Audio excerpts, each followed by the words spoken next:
భక్తులు కానీ హిందువులు కానీ వెంకటేశ్వర భక్తులు ఎవరు నమ్మే పరిస్థితులు లేరు. గమనించుకోండి. మళ్ళీ దీన్ని తప్పుదో పట్టించే విధంగా, ఎందుకంటే చంద్రబాబు నాయుడికి ఏంటంటే ఎప్పుడైనా ప్రజలకి సంక్షేమ పథకాలు అందించాలన్నా, అదేవిధంగా అతని యొక్క పరిపాలన మీద ప్రజలకి అసహ్యం వేస్తున్నప్పుడు ఇటువంటి అన్నీ కూడా తీసుకొచ్చి ప్రజల్ని డైవర్ట్ చేస్తుంటాడు. డైవర్ట్ చేసి ఎవరైతే ఇతన్ని ప్రశ్నిస్తారో, ఏదైతే మీరు చెప్పిన యానిమల్ ఫ్యాట్ లేదు కదండి, గొడ్డు మాంసం లేదు కదండి, పంది మాంసం లేదు కదండి దాంట్లో, అదేవిధంగా చేపల నూనె లేదు కదండి అని చెప్పి అడిగితే వాళ్ళ ఇళ్ళ మీద దాడి చేయిస్తాడు. అది ఎన్టీడీబీ అని అంతే, ఎన్డీఆర్ఏ అని అంతే, వాళ్ళ మీద కూడా దాడి చేస్తారు. దాంట్లో ఎటువంటి డౌటు లేదు. అదేవిధంగా మొన్న ఈ రిపోర్ట్స్ వచ్చిన తర్వాత మొత్తం ప్రపంచవ్యాప్తంగా ఉన్న హిందూ భక్తులందరూ కూడా చంద్రబాబు నాయుడు చేసిన తప్పు, చంద్రబాబు ఆరోపణలు తప్పు చేశాడు అని చెప్పని ప్రజలందరికీ కూడా అర్థమైంది. అర్థమైన తర్వాత మళ్ళీ ఇంకో కొత్త డ్రామా అనమాట దానికి. వారి ఉప ముఖ్యమంత్రి, వారికి తందానా అనే మామూలుగా జనరల్గా చంద్రబాబు మాధవ సేవ అంటాడు.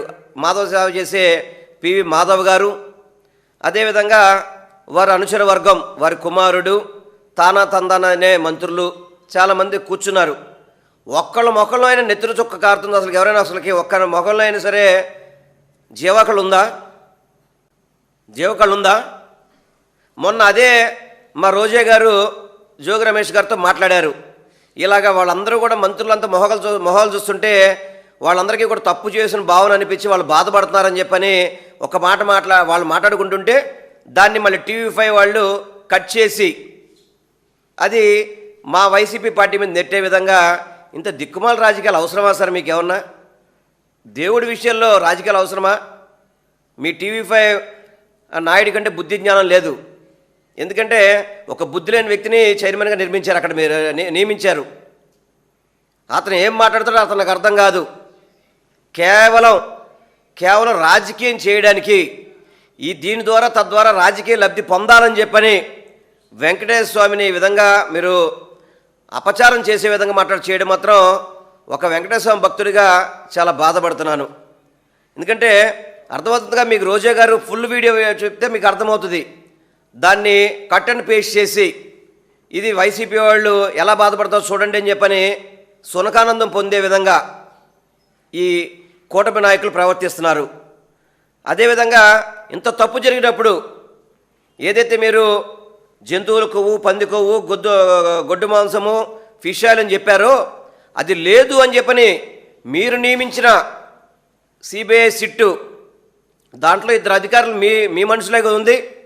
వాళ్ళే నిర్ధారించినప్పుడు మీరు క్షమాపణ చెప్పాలా లేదా? క్షమాపణ చెప్పమంటే ఎదురుదాడి చేస్తారు మీరు. అంటే మీరు వెంకటేశ్వరం కంటే పెద్ద స్థాయిలో ఉన్నా అనుకుంటున్నారా?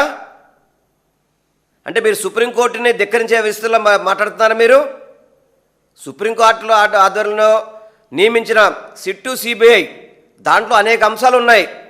దాంట్లో మీరన్న అంశానికి పూర్తిగా కూడా క్లారిటీ ఇచ్చారు. మీరు ఏదైతే యానిమల్ ఫ్యాట్, పంది కొవ్వు అన్నారో వాటికి పూర్తిగా క్లారిటీ ఉంది. దాంట్లో ఏం మీకు కనబడట్లేదా?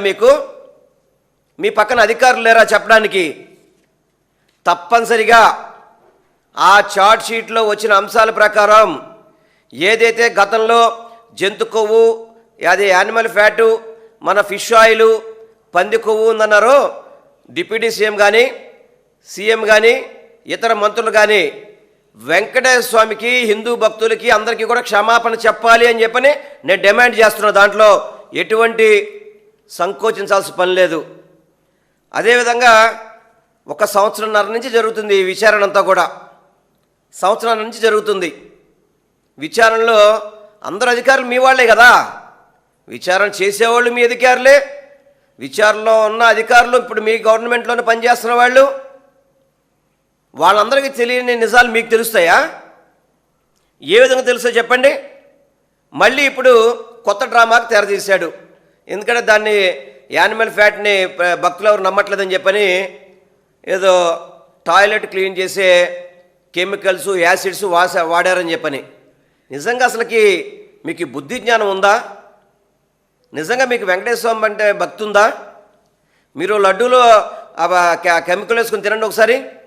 మీరైతే బాత్రూంలో కరిగే యాసిడ్ అన్నారే, వాటిని లడ్డూలో వేసుకుని తినండి. మామూలుగా ప్రసాద్ తిరుపతి లడ్డూలో కాదు, స్వీట్ షాప్లో కొన్న లడ్డూతో వేసుకుని తినండి ఒకసారి. ఏం మాట్లాడతారండి మీరు?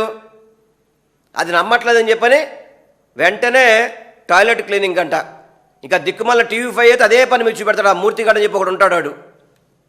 అసలు అతనిది చూస్తుంటే బాధేస్తుంది. వీళ్ళు వెంకటేశ్వర స్వామి మీద కక్ష కట్టారా అని చెప్పని. మీరు తిరుమల తిరుపతి దేవస్థానం చైర్మన్గా మీ TV5 నాయుడే ఉంటాడు. అటువంటి దేవాలయం మీద మీకెందుకు అంత కోపం నాకు అర్థం కావట్లేదు. ఎందుకు దేవుడి యొక్క పవిత్రను దెబ్బతీస్తున్నారు? TV5లో ఉన్న ఆ మూర్తి కావచ్చు, లేకపోతే మిగతా జోకర్లు కావచ్చు. హిందూ ధర్మాన్ని పరిరక్షించేటువంటి ఈ విధంగా ఉంటుంది అసలుకి. ఇదేనా హిందూ ధర్మం పరిరక్షణ అంటే? దానికి మళ్ళీ మీరందరూ కూడా మీ ఈనాడులో, TV5లో, ABNలో మళ్ళీ ఎవరి కాళ్ళు మీరే విశ్లేషించుకోవడం. అసలు మీరు ఎవరైనా ఒక్కళ్ళైనా సరే వెంకటేశ్వర భక్తులని మీరు అసలుకి నిజంగా చెప్పండి, మీరు అసలు వెంకటేశ్వర భక్తులేనా? అసలుకి ఈ ప్రభుత్వం, కూటమి ప్రభుత్వం ఏర్పడ్డాక ఈ ట్యాంకులు రావడం కానివ్వండి, ఈ ట్యాంకులు రిటర్న్ చేయడం కానివ్వండి, మళ్ళీ అదే ట్యాంకులను మళ్ళీ వాడడం కానివ్వండి, ఇవన్నీ చంద్రబాబు గారు ముఖ్యమంత్రిగా ఉన్నప్పటికే జరిగినాయి ఇవన్నీ కూడా. మరి దీనికి బాధ్యత ఎవరు వహించాలండి? నాయుడు గారు, చంద్రబాబు నాయుడు కావచ్చు, లేకపోతే TV5 నాయుడు కావచ్చు, లోకేష్ నాయుడు గారు కావచ్చు, పవన్ నాయుడు గారు కావచ్చు. చెప్పండి సార్, దీనికి బాధ్యత ఎవరు వహిస్తారు సార్? దీనికి మీ అయ్యాంలోనే లారీలు వచ్చినాయి, మీ అయ్యాంలోనే లారీలు తిరిగి వెళ్ళినాయి, మళ్ళీ మీ అయ్యాంలోనే మళ్ళీ లారీలు వచ్చినాయి, మళ్ళీ మీ అయ్యాంలో వచ్చిన లారీల్లోనే శాంపిల్ తీశారు. ఈ తప్పు జరిగితే ఎవరికి వస్తుంది తప్పు? మీ మీద కాదా? అంటే దేవుడికి అపచారం చేసేది మీరు కాదా? కనీసం అంత ఇంగిత జ్ఞానం కూడా మీకు లేదా? అసలు ఇంగిత జ్ఞానం ఉందా మీకు లేదా? ఎక్కడో కూడా సిబిఐలో క్లీన్ చిట్ ఇవ్వలేదు. అంటే సిబిఐ రిపోర్ట్లో, అదేవిధంగా మన ల్యాబ్ రిపోర్ట్స్లో ఎక్కడైనా సరే యానిమల్ ఫ్యాట్ ఉందని చెప్పని మెన్షన్ చేశారా? ఎందుకు మాట్లాడతారు మరి మీరు? అంటే హిందూ దేవాలయాల మీద, హిందూ దేవుళ్ళ మీద కక్ష సాధిస్తున్నారు మీరు. హిందూ భక్తులు ఎవరు కూడా తిరుపతి ప్రసాదం తినొద్దు అని చెప్పిన విధంగా మీరు మాట్లాడుతున్నారా? తప్పు కాదా? రాష్ట్రానికి కుటుంబ పెద్దగా ఉంటూ ఒక దేవాలయం మీద, ఒక దేవాలయం ప్రసాదం మీద ఇంత నింద వేయడం చాలా తప్పు కాదు? మీకు అది బాధ అనిపించట్లేదు? మళ్ళీ వైవి సుబ్బారెడ్డి గారు సిట్లో ఉన్న నివేదికలో ఉన్న కొన్ని అంశాలు ప్రస్తావిస్తే సుబ్బారెడ్డి గారు ఒప్పుకున్నారు కదా అంటారు. సిట్లో మీరు ఏదైతే రిపోర్ట్లో వచ్చినా ఇది అందులో ఇవి ఉన్నాయని చెప్పి ఆయన మాట్లాడారు. దాన్ని మళ్ళీ ట్రోల్ చేయడం, మీకున్న ఇంగ్లీష్ మీడియా ద్వారా, అదే మీ పచ్చ మీడియా ద్వారా వాటిని ప్రచారం చేయడం. ఎందుకే మీకు అర్థం కావట్లేదు ఈ సునకానందం దేనికి? భక్తులు నమ్ముతున్నారు అనుకుంటున్నారా? అంటే భక్తులకి తెలియదు అనుకుంటున్నారా? ఈ లారీలు ఎప్పటి నుంచి వచ్చినాయో, ఈ లారీలు ఎప్పుడు వాడారో, ఎలా వాడారో అనేది భక్తులకు తెలియదు అనుకుంటున్నారా? ప్రతి ఒక్కడికి తెలుసు. ఎక్కడైనా కానీ తిరుమల తిరుపతి దేవస్థానంలో గత 5 సంవత్సరాల్లో ఒక్కరైనా కానీ లడ్డు మాకు బాగలేదు, లడ్డు చెడిపోయిందని చెప్పి చూశారు మీరు ఎప్పుడైనా కానీ? ఏ భక్తులు కంప్లైంట్ చేయలేదు. కేవలం ఇది మీకు మీరే కల్పించి జగన్మోహన్ రెడ్డి గారికి ప్రజాదరణ పెరిగిపోతుంది, ఆయన్ని ఏదో విధంగా ప్రజాదరణ తగ్గించాలి, నేను గతంలో ఎన్టీ రామారావుకి వెన్నుపోటు ఎలా పొడిచానో అలా హిందూ భక్తులు కూడా వెన్నుపోటు పొడిచి చేయాలని చెప్పిన ఆలోచన కదా మీకు? అంతకు మించి ఏమైనా ఉందా?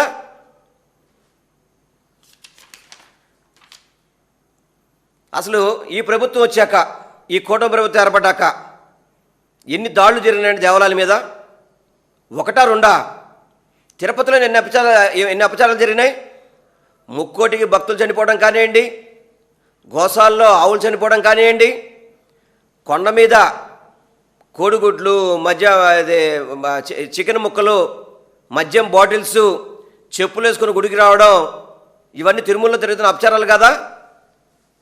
అదేవిధంగా సింహాచలంలో చందనోత్సవం రోజు నాడు భక్తులు చనిపోవడానికి కారణం మీరు కాదా? అన్నవరంలో ప్రసాదాల కౌంటర్లో ఎలుకలు తిరుగుతున్నాయి, అది మీది కాదా బాధ్యత? సింహాచలంలో ఎవరో ఇలా నత్తుందని చెప్పని వాళ్ళు వీడియో పెడితే వాళ్ళని భక్తుల్ని భయభ్రాంతులు చేసి ఎంత ఇబ్బంది పెట్టారు మీరు. ద్రాక్షారామంలో శివలింగం ధ్వంసం చేసింది మీరు కాదా? నిన్నగాక మొన్న ప్రొద్దుటూరులో వరాహి అమ్మవారు గుడి కడుతుంటే ఆ గుడిని పూర్తిగా కూల్చేసింది మీ కోటమిలో ఉన్న అటవీశాఖ భూమి అని చెప్పని మీరు ఆ గుడిని నిర్మాణంలో ఉన్న గుడిని ఎందుకు కూల్చేశారండి? పవన్ కళ్యాణ్ గారు, మీరు సనాతన ధర్మం కదా, మీరు వారాహి మాత గుడినే కూల్చేస్తున్నారంటే మీ వాహనానికి వారాహి వాహనం అని పెట్టుకున్నారు పేరు, మీరేని పెట్టింది అంటే మీ శాఖ అధికారులు వెళ్ళి కూల్చేస్తారా? మీ వెహికల్కేమో వారాహి పెట్టుకొని ప్రచారం చేసుకుంటారు. వారాహి అమ్మవారు గుడి కడుతుంటే మీ అధికారులే కూల్చేస్తారు. ఇదేనా హిందూ ధర్మాన్ని కాపాడడం అంటే? ఎన్ని దేవాలయాలు నేను చెప్పింది ఇప్పటికే. గతంలో 2014 నుంచి 2019 వరకు తాడేపల్లిగూడెంలో ఏదైతే ఆనాటి దేవాదాయ శాఖ మంత్రి మాణిక్యాలరావు నియోజకవర్గంలో రథం దగ్ధమైతే ఈ రోజు వరకు మీరు కనీసం రథాన్ని నిర్మించారా? ఆ దోషులను పట్టుకున్నారా? మా ఆయంలో అంతర్వేదిలో జరిగిన పొరపాటుకి అంతర్వేదిలో రథం ఏదైతే జరిగిందో దాన్ని వెంటనే నిర్మించాం. దానికి మేము సిబిఐ కూడా టేకప్ చేయమని గౌరవ ముఖ్యమంత్రి గారు లేఖ రాశారు. మొన్న మాధవ్ గారు అంతా మాట్లాడుతున్నారే, ఏమో సిబిఐ ద్వారా మీరు విచారణ జరిపించవచ్చు కదా. మీరు అంతర్వేది రథాన్ని ఏ విధంగా దగ్ధమైందనేది సిబిఐకి గౌరవ ముఖ్యమంత్రి గారు మీ కోరిక మేర ఆ రోజు సోమవీర్రాజు గారు ఐ థింక్ ప్రెసిడెంట్గా ఉన్నట్టుకున్నారు, వారి కోరిక మేరకే సిబిఐకి లేఖ రాస్తే ఈ రోజు వరకు ఎందుకు స్పందించలేదండి? సిబిఐ ఎందుకు స్పందించలేదు మాధవ్ గారు? అప్పుడు జరిగిన ఘటనలన్నీ కూడా ఈ తెలుగుదేశం నాయకులు చేయించిన ఘటనలు ఇవన్నీ కూడా. ఆ రోజుల్లో రామతీర్థంలో రాముల వారికి ధ్వంసం చేయడం కానివ్వండి, వారికి మీరు సీఎం రిలీఫ్ ఫండ్ ఇచ్చి రివార్డులు ఇస్తారా వాళ్ళకి? గతంలో రామతీర్థం గుడి ఏ విధంగా ఉండేది, ఈరోజు జగన్మోహన్ రెడ్డి గారి నాయకత్వంలో నిర్మించిన రామతీర్థం గుడి ఎలా ఉందో ఒకసారి చూడండి. చంద్రబాబు నాయుడు గారు మీరు అప్పుడు విగ్రహం ధ్వంసం అయినప్పుడు వెళ్దాం అనుకున్నారు కదా, ఇప్పుడు వెళ్ళండి. రామతీర్థం గుడి చక్కటి రాతి కట్టడంతో నిర్మించారు జగన్మోహన్ రెడ్డి గారు. హిందూ అని చెప్పుకోవడం కాదు, హిందూ భక్తుల మీద దేవుడి మీద భక్తి మమకారం ఉండాలి. మీకు ఏం లేవు. చెప్పులతో పూజ చేసేవాళ్ళు, చెప్పులతో దేవుళ్ళని కొలిచేవాళ్ళు, మీరు హిందువులని చెప్పుకోవడం మాకు సిగ్గుచేటుగా ఉంది వాస్తవంగా అయితే కనుక. ఇంకా మన పవన్ కళ్యాణ్ గారు అయోధ్య గురించి చాలా ఎక్కువగా మాట్లాడతారు. అయోధ్యకు 1,00,000 లడ్లు పంపించేశారు అని చెప్పని బాబా చాలా ఊగిపోయారు నిజంగా ఆ రోజైతే మాత్రం. ఆ తర్వాత దాంట్లో అర్థమైంది అంటే ఆ రోజు టీటీడీ బోర్డు మెంబర్లుగా ఉంటున్న గోరా గారు, సౌబర్ గోరా గారు, అప్పుడు రామేశ్వరరావు గారు, మై హోమ్ రామేశ్వరరావు గారు, వీళ్ళు పంపించిన స్వచ్ఛమైన నెయ్యితో లడ్డూలు తయారు చేసి అయోధ్యకు పంపిస్తే వాటిని కూడా కించపరిచే విధంగా మాట్లాడతారేంటండి, అసలు నాకు అర్థం కావట్లేదు. అదేవిధంగా పవన్ కళ్యాణ్ గారు మామూలుగా సినిమాలో యాక్టర్ ఆయన కానీ నాగబాబు కానీ మిగతా ఎవరైనా కానీ వాళ్ళు ఆ స్క్రిప్ట్కి సంబంధించి అప్పటికప్పుడు వాళ్ళు వేషాలు వేస్తారు. పవన్ కళ్యాణ్ గారు పార్టీ పెట్టినప్పుడు ఫస్ట్ బీజేపీతో చంద్రబాబుతో కలిసి ఉన్నారు, ఆ తర్వాత మార్కిస్టు, ఆ తర్వాత ఏమో వాళ్ళ ఇంట్లో ఆయన చెప్పిన మాటలు మనం చెప్పినవి కావు. వాళ్ళ అమ్మగారు దీపం పెడితే వాళ్ళ నాన్నగారు సిగరెట్ తాగుతారని చెప్పని, వాళ్ళ అమ్మగారు దీపం వెలిగిస్తే ఆ దీపంతో సిగరెట్ వెలిగిస్తా అని చెప్పింది ఎవరు చెప్పారని పవన్ కళ్యాణ్ గారేనా? మళ్ళీ అదే పవన్ కళ్యాణ్ గారు మా ఇంట్లో ఇప్పుడు రామనామం వినపడుతుంది మా నాన్నగారు అని చెప్పి అంటాడు.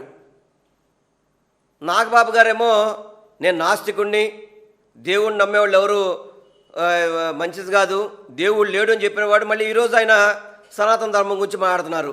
మన కర్మ ఇలాగ వచ్చిందండి ఈరోజు ఈ రాష్ట్రానికి. ఇటువంటి వాళ్ళు మనకి హిందూ ధర్మాన్ని కాపాడేవాళ్ళు. అందుకనే పవన్ కళ్యాణ్ గారి గురించి ఎవరు పట్టించుకో పరిస్థితి లేరు. దయచేసి నేను ఒకటే కోరుకుంటున్నా, మీరు నిజమైన హిందూ వెంకటేశ్వర భక్తులైతే కనుక మీరు చేసిన తప్పులకి క్షమాపణ కోరండి. ఏదైతే మీరు యానిమల్ ఫ్యాట్, జంతు కొవ్వు, పంది కొవ్వు, చేప నూనె అన్నారో అది లేదు అని చెప్పని మీరు నియమించిన కమిటీలు, మీరు పంపించిన ల్యాబ్ రిపోర్ట్లు వచ్చినాయి కాబట్టి క్షమాపణ చెప్పాలని చెప్పని మీ ద్వారా నేను ఎవరైతే కూటమిలో ఉన్న ముఖ్యమంత్రి చంద్రబాబు నాయుడు గారు, పవన్ కళ్యాణ్, మంత్రులు, ఆ టీవీ5 నాయుడు అందరికీ కూడా నేను డిమాండ్ చేస్తున్నాను.